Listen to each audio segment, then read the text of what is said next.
ఆర్మూరు పట్టణంలోని gentle kids play school ఆవరణలో Lions club of Armoor ఆధ్వర్యంలో హరితహార కార్యక్రమాన్ని అధ్యక్షులు ఆకులరాజు ఆధ్వర్యంలో నిర్వహించారు.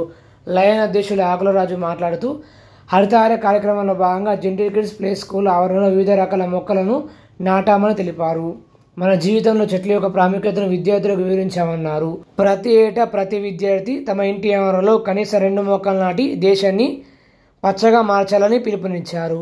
ఈ కార్యక్రమంలో లయన్స్ క్లబ్ ఆఫ్ ఆర్మూర్ ప్రధాన కార్యదర్శి లీడర్ శ్రీనివాస్, కోశాధికారి గోపీకృష్ణ, జెంటిల్ కిడ్స్ ప్రకాష్, పోల్కం వేణు, దాచపల్లి సంతోష్, నజరుద్దీన్, బాలాజీరావు తదితరులు పాల్గొన్నారు.